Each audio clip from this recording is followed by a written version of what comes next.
할렐루야. 예, 부족한 종을 귀한 강단에 세워주신 하나님께 영광을 돌리며 우리 목사님과 또 성도 여러분께 감사의 마음을 전합니다. 하나님은 너무너무 좋으신 분이시죠. 근데 우리가 좋으신 하나님, 참 좋으신 우리 하나님 이렇게 찬양하지 않습니까?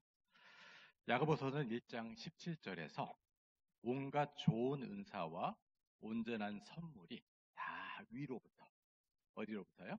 위로부터 빛들의 아버지신 하나님에게서 내려온다. 우리가 누리는 모든 복의 유일한 근원이 우리의 아버지 하나님이시라는 뜻이지요. 우리는 종종 주변에 부러운 사람이 있을 때 뭐라고 표현할까요? 그 사람 다 가졌다. 다 가졌다. 그런 표현을 쓰지 않습니까? 우리 하나님도 다 가지셨습니다. 그런데 놀랍게도 하나님께는 없는 게 있어요.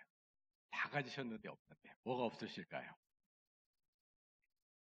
일단은 악, 나쁜 마음, 죄, 시기, 욕심, 자랑. 이건 하나님께 없는 것들이죠. 그거 말고도 또 없는 게 있어요. 하나님께는 뭐가 없으실까요? 별로 중요한 얘기는 아니에요. 손주가 없으시답니다. 왜 그럴까요? 우리는 다 주님의 자녀이고 하나님의 아들이고 하나님의 딸이기 때문에 손주가 없다. 과거에 믿지 않는 남자분들한테 전도를 하면은 예수님 그 천국 가세요 하면 뭐라고 얘기했어요? 걱정 말아요. 우리 마누라가 잘 믿으니까 갈 때쯤 우리 마누라 치맛자락 붙잡으면 어떻게 된다고요? 자동으로 올라간다. 택도 없는 말씀이시죠. 마태복음 25장의 열천의 비유를 보면은 이스라엘은 대부분의 축제 또 잔치는 밤에 이루어집니다. 그러다 보니까 특별히 결혼 행렬 같은 경우는 등불과 기름을 준비하여서 불을 켜고 그 행렬에 참여하는 게 관리였다 할 수 있겠죠. 10명의 처녀가 이 잔치에 참여하기 위해서 등불과 기름을 준비했는데 어찌된 영문인지 신랑이 더디 오게 됩니다. 그러다 보니까 깜빡 잠이 들었는데 갑자기 신랑이 온다 소리가 들리게 되었죠. 정신이 번쩍 든 처녀들이 딱 등불을 보니까 기름이 다 떨어져 가면서 까뭇까뭇 불이 꺼져가려는 찰나입니다. 슬기롭고 지혜로운 5처녀는 여분의 기름을 거기다 얼른 부어가지고 어떻게 해요? 불이 올라가니까 기쁜 마음으로 달려나가는데 어리석은 5처녀는 기름을 준비하지 않았다는 겁니다. 그러니까 꺼져가는데 방법이 없어요. 그러니까 뭐라고 얘기하죠? 그것 좀 우리한테 나눠달라. 5처녀가 어떻게 했습니까? 나눠줬어요? 우리 쓸 것도 모자란다. 뭐 이렇게 야박하게 이렇게까지 할 필요가 있겠나 이런 생각이 들 수가 있죠. 그러나 이 성경이 말씀하신 것은 단순히 나눠줌의 그런 부분을 얘기하는 것이 아닙니다.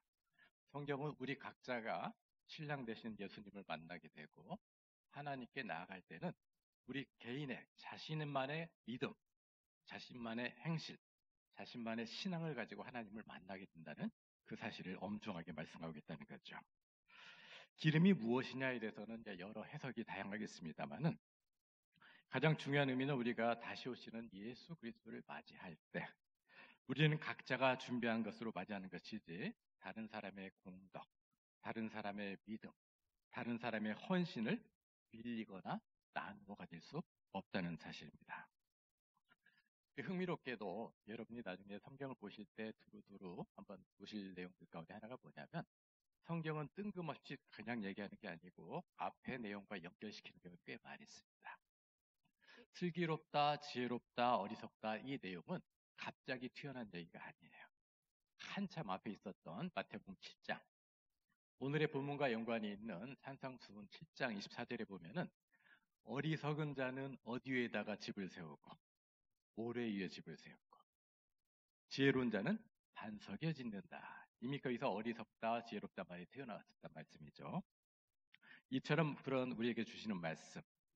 그래서 우리의 구원자요 세상의 심판자로 실 예수 그리스도를 맞이하는 살고 있는 우리의 또 여러분의 헌신은 모래에 짓고 있는 헌신일까요? 반석 위에 짓고 있는 헌신일까요? 주님 앞에서 참 잘했다 칭찬받을 수 있는 헌신은 당연히 어디에? 반석입니다. 반석. 이 반석을 뭘 말하느냐? 7장에서 이렇게 말씀하시죠. 내 뜻대로 행하는 자, 내 아버지의 뜻대로 행하는 자가 바로 반석 위에 그 집을 짓는 것이다. 여러분, 어제 헌신예배 본문으로 저도 목사님께 말씀을 듣고 뭘 할까 하다가 팔복을 떠올리긴 했는데 팔복과 헌신이 무슨 상관이 있을까 살짝 고민이 되긴 했더랬습니다. 그런데 묵상할수록 그 본문이 우리에게 주는 의미가 크기 때문에 오늘은 여러분의 헌신 예배를 드리면서 이 팔복에 준해서 하나씩 하나씩 짚어가면서 우리의 헌신이 반석 위에 서기 위해서는 어떤 모습으로 나아갈 건가. 물론 다 할 수는 없어요. 그러나 몇 가지, 한 서너 가지만 짚어보고 같이 은혜를 나누길 원합니다. 첫째로 성경은 심령이 가난하고 애통하는 자가 복되다 하신다 말씀이시죠. 여러분의 삶은 하나님이 없으면 안 되는 삶입니까? 아니면 하나님이 없어도 잘 굴러가는 삶입니까? 어때요, 여러분? 하나님 없어도 잘 굴러가는 것 같아요? 예, 하나님은 주기도문 예수님을 통해서 가르쳐 주실 때 일용할 양식을 구하라 하셨다는 말씀은 우리의 돈, 경제, 실제적인 삶에도 대단히 관심이 많은 분이시지만 보다 본질적으로는 심령이 가난한 것에 더 큰 관심을 두고 계시다. 살필 수가 있습니다. 심령이 가난한 자라는 의미가 많은 의미를 담고 있지만 이렇게 한번 요약 정리할 수 있을 것 같아요. 우리의 삶이 주님이 안 계신다면은 아무것도 이루어지지 않음을 고백하면서 온전히 하나님을 의지하는 상태. 이것이 바로 이제 심령이 가난한 자다 얘기하시는데 여러분 나 같은 죄인 살리신 그 어메이징 그레이스를 작곡해 달려진 사람이 노예 상인이었다 회심했던 존 뉴턴이라는 사람이 있습니다. 그 사람이 한 말 중에 세 가지가 우리가 나중에 깜짝 놀랄 것이다 이렇게 얘기해야 되겠어요. 뭘 갖고 깜짝 놀랄까요? 첫 번째는 저분은 믿음이 너무너무 좋아서 천국에 당연히 있을 사람이다 하고 생각됐던 사람이 있는데 천국에 가보니 그 사람이 없었다. 이거 큰일 날 일 아니에요, 여러분? 살아생전 믿음과 행실이 너무 좋아서 이 사람은 반드시 천국에 있을 것이다 했던 사람이 눈을 씻고 봐도 안 보여요. 두 번째는 저렇게 믿어가지고 하고 우리의 성에도 차지 않고 하나님에도 만족스럽지 않을 것 같은 그런 사람, 천국에 도저히 갈 수 없을 것이라 생각했던 사람이 가서 보니까 거기 있다는 거예요. 신앙도 삶도 다른 사람들에게 인정받지 못했던 사람이 오히려 천국에 있는 것을 보고 놀라게 될 것이다. 마지막으로는 어떻게 될까요? 나와 같은 죄인이 천국에 있다는 사실이 너무도 놀라운 일이다. 놀랍기도 하고 공감이 많이 되는 그런 말씀이지 않습니까? 이 사람의 이야기는 다른 사람의 믿음과 사역은 우리가 쉽사리 판단할 수 있는 것이 아니라는 그런 뜻을 갖고 있겠죠.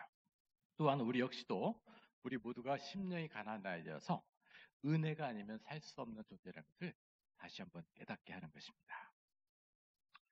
평생을 교회와 사회에서 아주 괄목할 만한 업적을 남긴 사람이 죽은 다음에 이제 천국에 가려고 딱 천국문에 서게 되었습니다. 문을 열고 들어가는 찰나에 어느 사람이 꽉 붙잡으면서 잠깐만요. 한 가지 처리해야 될 일이 있습니다. 그렇게 돌아보니까 누구였을까요? 사도 바울이었어요. 지어낸 얘기예요. 진실 아니에요. 사도 바울이었습니다. 왜 그러시는가요? 그랬더니 여기까지 오신다고 참 수고가 많았는데 잠깐만 기다리십시오. 여기를 지나서 천국에 들어가기 위해서는 약간의 간단한 절차가 필요합니다. 그럼 뭐가 필요합니까? 뭐 그리 복잡한 건 아니고 당신이 살아생전에 했던 그 모든 삶을 보면서 100점을 맞으면 들어갈 수 있습니다. 이분이 뭐라고 얘기했을까요? 100점이요? 너무너무 자신 있습니다. 그 정도는 나는 충분합니다. 이렇게 얘기를 했던 거죠. 그래서 그분이 하시는 말씀이 뭐라고 하냐면 나는 남편으로도 100점짜리. 사회생활에서도 교회 생활에서도 나는 언제나 100점짜리였으니까요. 자, 그러니까 사도 바울이 딱 계산기를 꺼내들더니 이렇게 얘기하는 겁니다. 예, 그러면은 점수에 보탬이 될 만한 제가 108되니까 한번 말씀해 보십시오. 그랬더니 이렇게 얘기합니다. 네, 나는 선교기관에서 30년간이나 일하면서 많은 선교사들을 세계 각국에 파송하였고, 이것은 주님이 선교를 제일 기뻐하는 일이 아닙니까? 그래서 선교 헌금도 엄청나게 많이 하였습니다. 와, 정말 잘하셨군요. 좋습니다. 1점. 몇 점이라고요? 1점. 그거밖에 안 됩니까? 참 이상하네요. 굉장히 훌륭한 일인데. 그럼 또 말하지요.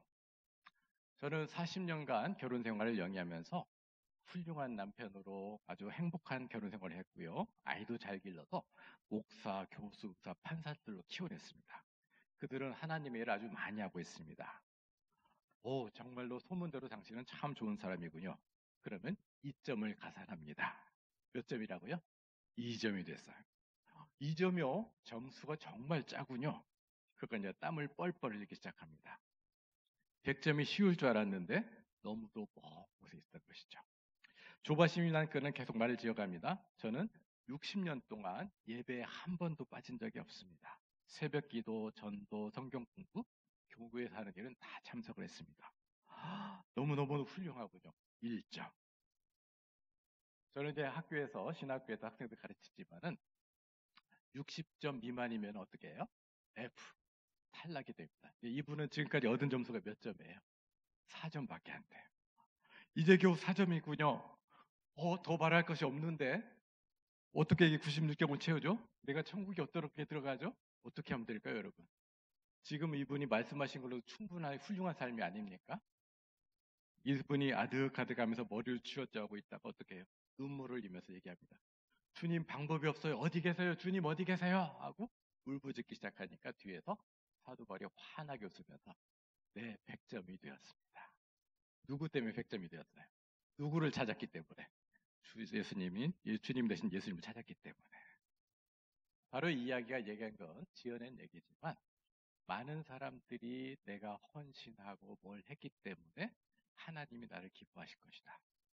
물론 당연히 기뻐하시죠.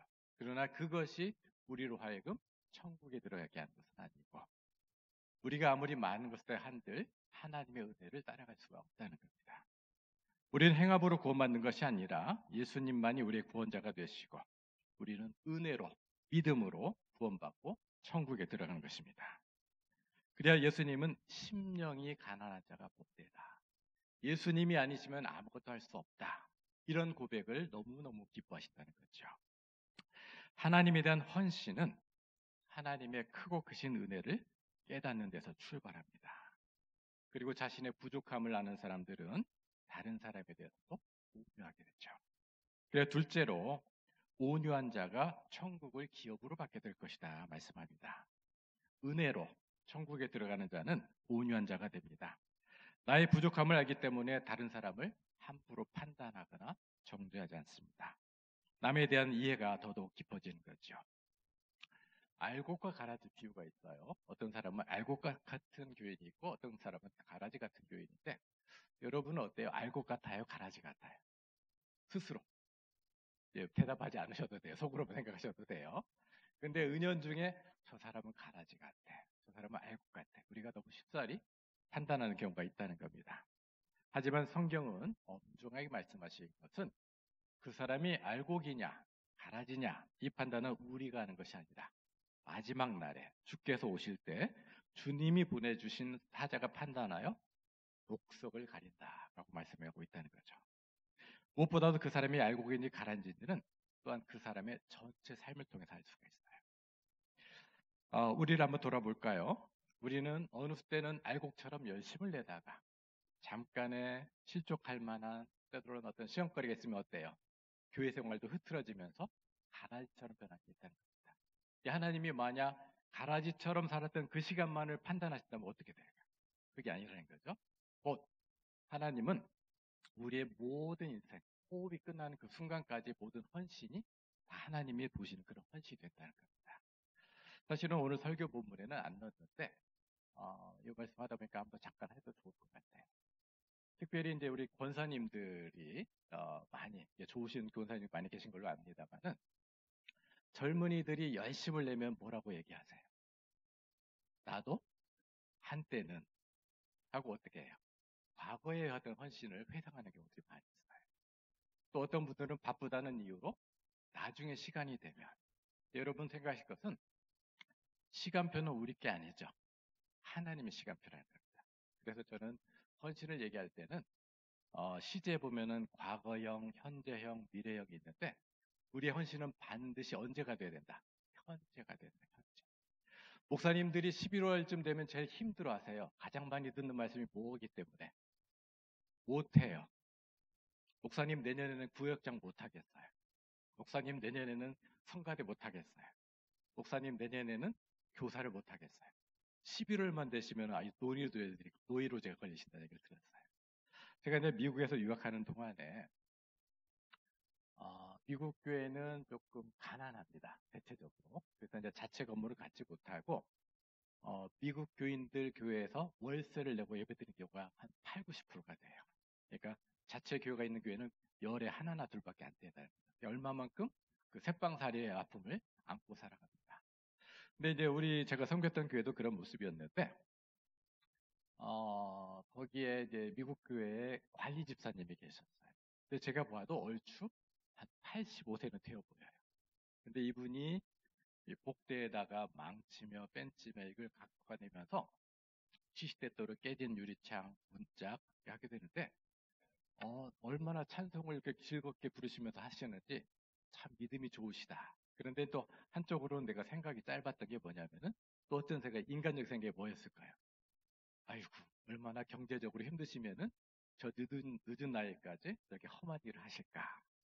근데 이분이 한 두어 주 눈에 안 띄는 겁니다. 안 보이는 겁니다. 그래서 미국 목사님한테 혹시 관리 집사님 어디 가셨어요? 했더니 이분이 이렇게 비스듬히 그 계단에 발을 딛고 못질을 하시다가 말이 미끄러지면서 허리를 다치셨다. 입원 중이시다. 그 얘기를 듣게 되었습니다. 그래서 이제 곧 나오시겠는데 한 달이 지나도 안 나타나시는 거예요. 근데 그 다음에 듣게 된 안타까운 소식이 그분이 병상에서 일어나지 못하고 돌아가셨다. 이 말씀을 듣게 되었습니다. 근데 깜짝 놀랐던 사실은 그분이 경제적으로 어려워서 그 험한 일을 하시는 것이 아니었고 놀랍게도 백만장자였다는 사실이에요. 누구라고요? 백만장자. 제가 말씀드린 것은 돈 얘기를 하려는 게 아니에요. 우리는 여타 이후에 헌신을 자꾸 미루거나 다른 사람한테 넘기는 그 일에 익숙하게 돼 있는데 그 할아버지, 85세, 90 가까이 되는 그 할아버지가 깨진 유리창, 주님의 몸된 성전을 쓸고 닦고 찬송하고 그 마지막 호흡까지 섬겼던 그 믿음을 누가 지켜보셨을까요? 주님이 얼마나 기쁘게 받으셨을까요?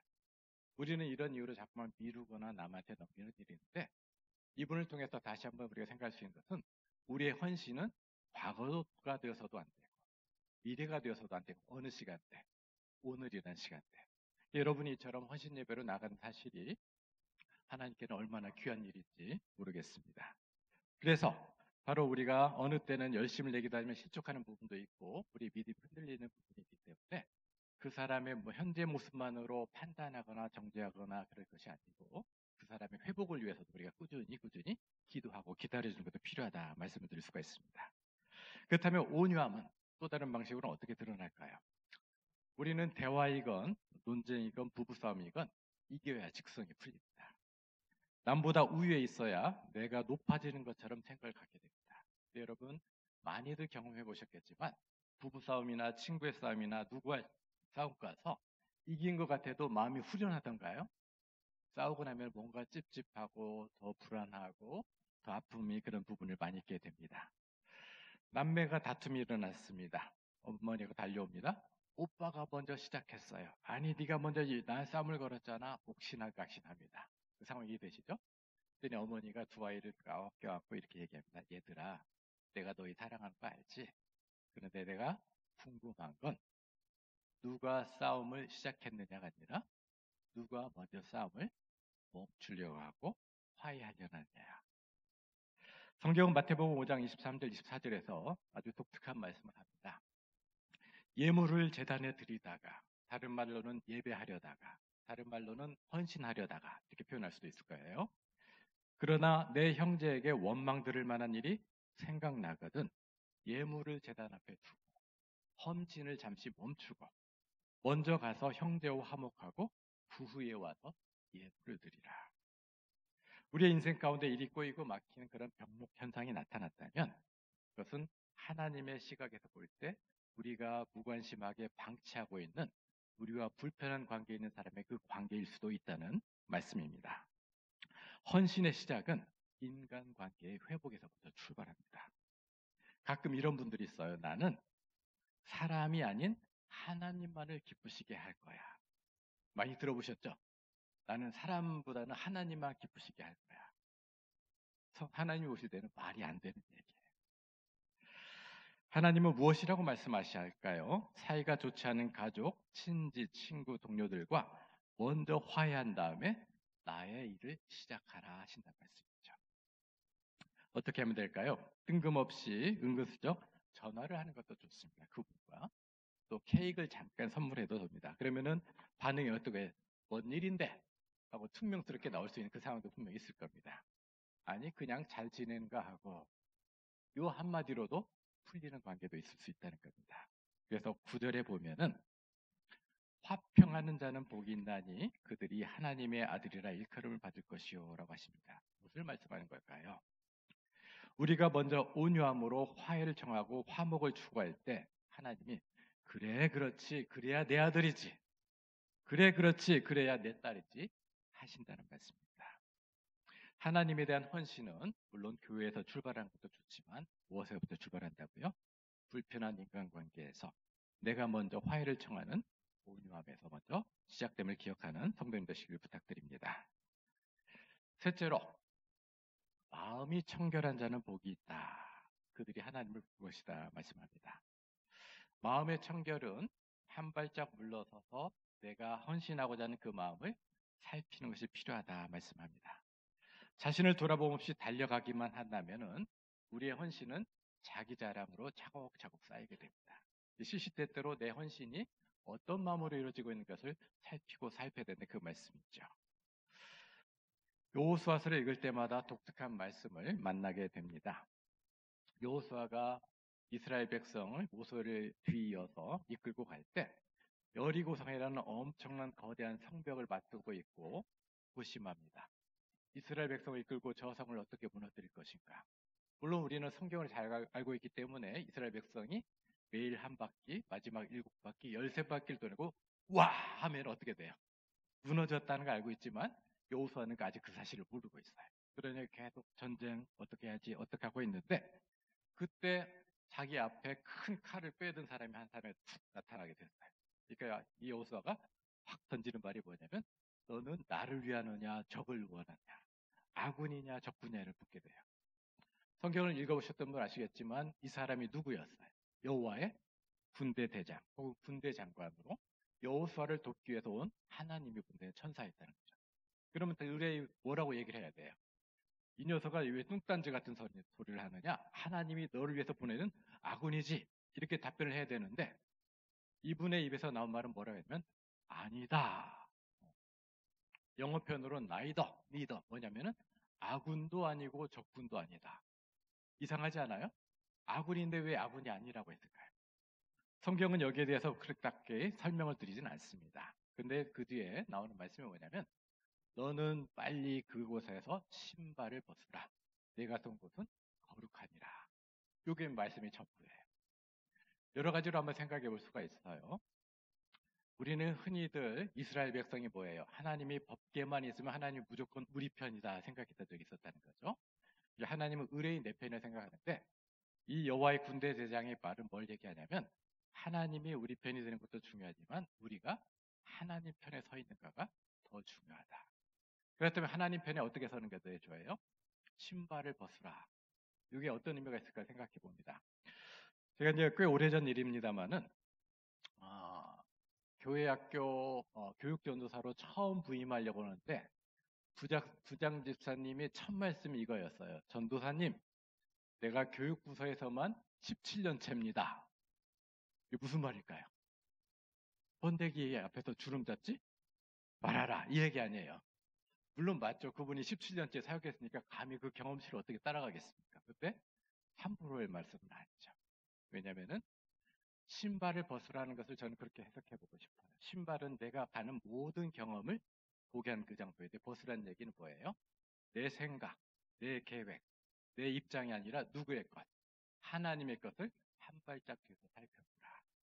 여러분들이 헌신으로 나갈 때 물론 여러분들 개별적으로 수십 년 동안의 교회사를 감당했기 때문에 많은 경험치들이 녹아있을 겁니다. 또 하나님은 그것을 기쁘게 사용하실 거예요. 그러나 여러분, 그것이 정답이다 해서는 안 되고요. 모두 다 한 발짝 물러선 가운데서 내 마음이 이 헌신이 나의 자랑 혹은 나의 이익을 포장해 놓고 하나님이 받으신다는지는 않는지 면밀히 살피는 그런 자세가 필요하다는 겁니다. 때문에 우리가 헌신으로 나갈 때마다 그 자리에서 잠시 떨어져서 그 일과 연관된 나의 마음이 하나님이 기뻐하실 만한 좀 순수한 헌신인지를 반드시 살펴야 된다는 것을 다시 한번 깨닫게 된다는 겁니다.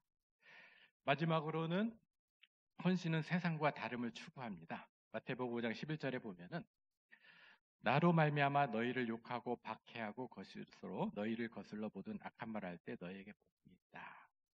원래 이 말씀은 예수님을 따라가는 자에게 핍박이 있을 것이다. 이 말씀인데 우리 시대로 본다면 여러분 예수 믿는다고 핍박한 사람이 별로 없죠. 그러나 이 시대와는 다른 목소리를 낼 때가 분명히 있을 것이라는 겁니다. 이 세상의 모토는 즐기자예요. 즐기자. 내가 하고 싶은 걸 다 하는 것이 제일 복이다. 이렇게 얘기하게 되는데 그것보다는 우리는 잠시 잠깐 우리의 즐거움을 내려놓고 하나님을 기쁘시겠다 하겠다면 세상은 이해를 못하고 조롱할 경우도 종종 있다고 할 수가 있겠죠. 히브리서 10장 25절에 보면은 주의 오심이 가까울수록 모이기를 패한 사람처럼 하지 말고 더욱 모이는 일에 힘쓰라. 자, 여기서 이제 한번 질문. 일주일에 몇 번 예배가 적당해요? 여러분이 판단하시는 일주일에 몇 번 예배가 적당하다고 생각하십니까? 저는 이제 옆에 이곳에 멀지 않은 곳에 하단에 있는 동신교회를 협동 목사로 섬기고 있습니다. 그런데 설교를 할 때가 되면은 교인들은 제 설교에는 별로 은혜를 못 받아요. 근데 이제 제가 우리 학생들한테도 가끔 얘기하는데 드라마를 너무 좋아해요. 설교 시간에 드라마 얘기해주면 그렇게 신이 나 하더라고요. 드라마 은혜를 많이 받았는데 저는 또한 여행 프로그램을 좋아합니다. 그래서 이제 여러분도 많이 보셨을 만한 프로그램이 걸어서 세계 속으로 프로그램 있지 않습니까? 한 4, 5년 전 프로로 기억을 합니다만은 한국 PD가 이슬람 세계인 그 모로코 지역에 그 회당인 모스크죠. 거기 예배하는 곳에 가는데 유대인들은 전통적으로 하루에 3번 제사를 예배를 드립니다. 3번. 그런데 우리는 1시간 예배도 충분하다 하는 분들이 많이 계시죠. 어쨌든 3번 하는데 이스라엘 사람들이 3번 드린다 하니까 이슬람 사람들은 질 수 없다 해가지고 몇 번을 하루에 예배 드릴까요? 5번을 드렸더라고요. 5번. 그러니까 여러분 곧잘 TV나 혹시 영화할 게 있으면은 한 이 5번의 시간 하루에도 5번에 엥 하고 하면은 모든 사람이 엎드려 절하는 게 모습을 볼 수 있을 겁니다. 이 PD가 너무너무 신기한 거예요. 5번에 드리는 그 예배가. 그래서 모스크 앞에서 기다리고 있다가 한 20살 정도 돼 보이는 어린 처자 아가씨에게 굉장히 무리한 일이었음에도 불구하고 마이크를 딱 들이밀으면서 이렇게 질문하는 거예요. 아가씨, 하루 5번 예배, 평생 드려야 되는 하루 5번의 예배가 지겹지 않습니까? 이렇게 질문했어요. 여러분 뭐라고 답하시겠어요? 여러분 하루에 5번 예배 드리려면 어떻게 하실 거예요? 하루에 5번. 그리고 딱 질문을 했어요. 마이크를 들이면서 하루 5번 예배가 지겹지 않습니까? 그때 뭐라고 답했을까요? 선생님은 신의 은총이 하루 5번 예배보다 못하다는 것입니까? 몇 살짜리가요? 20살 남짓 되는 아가씨가 똑바로 쳐다보면서 선생님은 우리 표현으로 얘기하면 이렇게 할 수 있겠죠? 여러분은 하나님의 은총이 하루 5번의 예배보다 못하다는 것입니까? 충격이었어요. 개인적으로 충격. 물론 예배 횟수가 그 사람의 신앙의 본질을 나타내지는 않아요. 그래도 우리가 한 번쯤 유추해 볼 수 있는 생각 중에 하나가 뭐냐면 곧잘 우리는 이런 생각을 할 때가 있어요. 물론 여러분 최근에 어느 유튜브를 봤더니 교인분들이 하루 일주일에 1시간 예배드리기 위해서는 너무도 많은 것을 양보하고 와야 되는 것이 있다. 충분히 공감이 갑니다. 그럼에도 불구하고 하루 1시간, 일주일에 1시간 예배만으로 충분하다. 또 예배드리고 나가면서 이렇게 얘기하는 거예요. 하나님, 나 숙제 다 했어요. 이럴 일이 있다면 어떤 일이 벌어질까? 2004년도에 한 기독교 단체에서 조사를 한 적이 있습니다. 일주일에 한 번 예배로 충분하다 했을 때 어떤 일이 벌어지는가? 2004년 통계에 가면은 우리가 이제 요즘은 또 100세까지 산다고 합니다만은 80세까지 산다고 이제 산정했을 경우에 일주일에 1시간, 그러면은 1년이면 몇 시간 예배 드리는 거예요? 52시간. 산수 잘하시는 분들 해보세요. 80년을 곱하면 어떻게 돼요? 4,160시간이 돼요. 요거를 개월수로 30일 하면은 약 4.5개월, 넉넉히 5개월쯤 됩니다. 여러분이 80평생 동안에 잠은 몇 시간 주무실 것 같아요? 80평생 동안에 약 23년 정도 잔답니다. 3분의 1 자잖아요. 그리고 아까 제가 드라마를 좋아한다고 했는데 한국 사람들이 평균적으로 3시간 정도 텔레비를 보신대요. 그러면 그것도 80평생 하면 한 10년 정도 돼요. 나중에 주님을 만날 때 그래 80평생 뭐 하다 왔니? 하면은 20년은 잠을 잤고요. 5년은 밥을 먹었고요. 10년은 텔레비를 봤고 그리고 나한테는 까먹까먹 하다가 5개월이요. 80평생 가운데 예배 시간이 얼마예요? 5개월. 설명 안 드려도 되겠죠. 바로 이 예배 횟수가 그 신앙의 본질을 나타내는 건 아니지만 우리의 마음의 중심이 어디로 가 있는가를 보여주는 것이 바로 예배라고 할 수가 있습니다. 예배 횟수가 드려지는 세상과 하나님에 대해서 우선순위를 구별케 하는 어떤 시금석이 될 수 있다는 겁니다. 말씀을 정리합니다. 헌신에 앞서서 하나님의 크고 크신 은혜를 먼저 묵상하시길 바랍니다. 이것이 없이는 내 공로, 내 자랑이 자리를 잡게 돼요. 하나님의 은혜가 너무 크시다. 은혜를 기억하는 사람은 자기 자랑의 늪에 빠지지 않고 다른 사람의 사역을 함부로 판단하지 않습니다. 그저 감사의 마음으로 하나님을 기쁘시게 하기 위해서 전념합니다. 다른 사람의 과오에 대해서도 나 역시도 실수하는 존재임을 알기 때문에 온유로 다가갑니다.